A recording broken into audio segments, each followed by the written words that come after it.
लोकसभा की कार्यवाही भी अब शुरू हो चुकी है। लोकसभा और राज्यसभा की तस्वीरें आपके स्क्रीन पर, और आपको बता दें कि आज महंगाई को लेकर चर्चा होगी।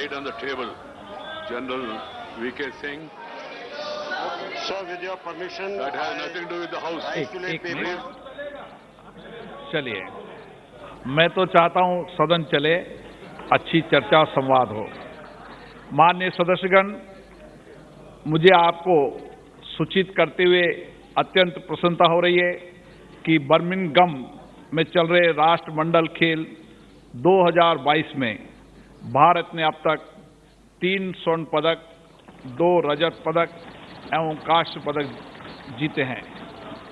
भारोत्तोलन प्रतियोगिता में सुश्री साइकोम मीराबाई चानू, श्री जेरेमी लाल रीनुंगा एवं श्री अंचिता शिवली ने स्वर्ण पदक जीता है, जबकि इसी प्रतियोगिता में श्री संकेत सरगर और सुश्री बिंदिया रानी देवी ने रजत पदक जीता है तथा श्री गुरुराज पुजारी ने कांस्य पदक जीतकर भारत के लिए उत्कृष्ट प्रदर्शन किया है।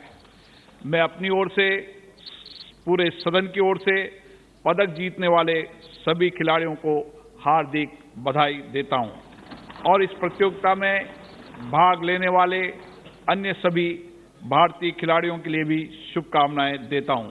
मुझे विश्वास है कि राष्ट्रमंडल खेलों में भारतीय खिलाड़ियों का उत्कृष्ट प्रदर्शन पूरे देश के युवाओं को, विशेष रूप से युवा खिलाड़ियों को प्रेरित करेगा। प्रश्न संख्या 201 श्री पी वेलुसानी। माननीय मंत्री जी, माननीय सदस्य Shrimati Pratima Mandal, P Velusani. Okay. Sir, yes, sir. Question number 201.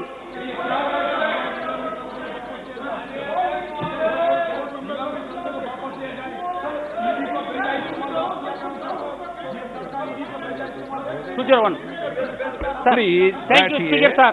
After the federal rate increase, what is the total amount of outflow withdrawal under foreign portfolio investors related to Tamil Nadu?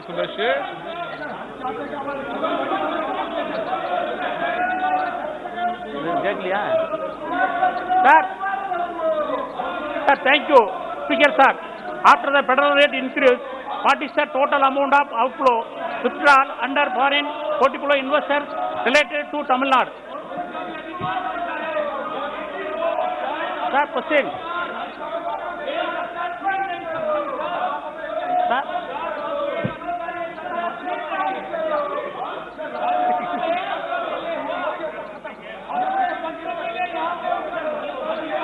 आप पूछ रहे माननीय सदस्य?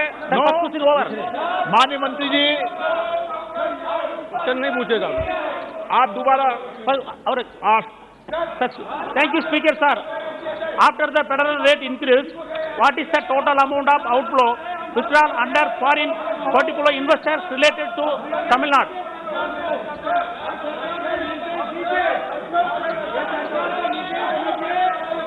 जी, तमिलनाडु के बारे में स्पेसिफिक जानकारी भी उपलब्ध नहीं है, मैं सदस्य को उपलब्ध करा दूंगा। क्वेश्चन नंबर 202 श्री जी गावती।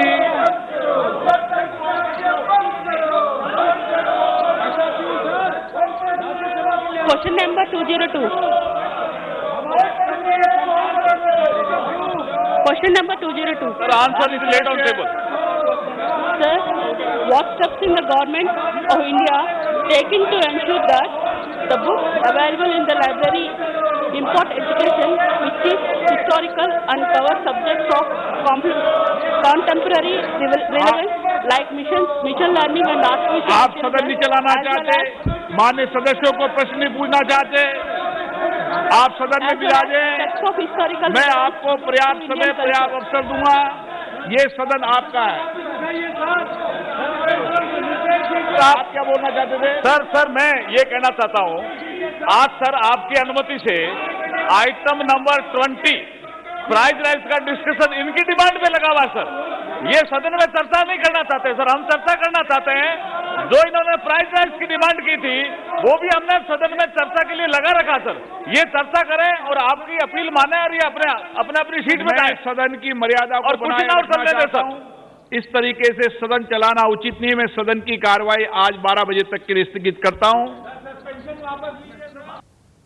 तो लोकसभा की कार्यवाही भी स्थगित, और आपको बता दें राज्यसभा की कार्यवाही भी शुरू होते ही स्थगित, और अब लोकसभा की कार्यवाही भी स्थगित कर दी गई है। आपने सुना भी स्पीकर को, उन्होंने कहा कि मैं सदन की गरिमा को बनाए रखना चाहता हूं और कार्रवाई को अब 12 बजे तक के लिए स्थगित करता हूं। तो लोकसभा और राज्यसभा दोनों की कार्रवाई हंगामे की भेंट चढ़ी, एक बार फिर 12 बजे तक के लिए स्थगित। कई मुद्दे हैं जो आज लोकसभा राज्यसभा में उछल सकते हैं, जिन पर बात हो सकती है। महंगाई उसमें सबसे बड़ा मुद्दा है, लेकिन बात नहीं हो पाई और उससे पहले ही लोकसभा की कार्यवाही भी अब 12 बजे तक के लिए स्थगित हो गई है। रमन मेरे सहयोगी हमारे साथ जुड़ चुके हैं। रमन, एक बार फिर हंगामे की भेंट चढ़ी लोकसभा और राज्यसभा की कार्यवाही।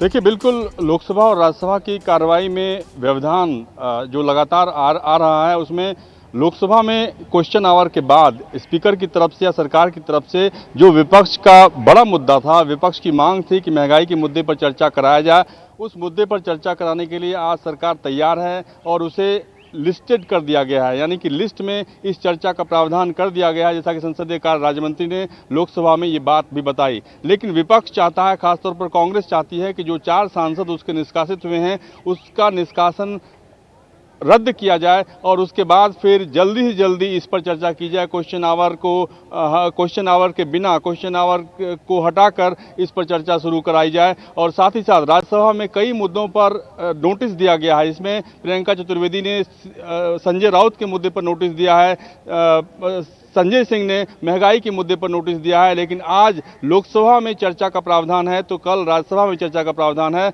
लेकिन विपक्ष क्वेश्चन आवर को सस्पेंड कर रहा है। क्वेश्चन आवर में हंगामा के चलते लोकसभा और राज्यसभा के सभापति को संसद की कार्रवाई स्थगित करनी पड़ रही है।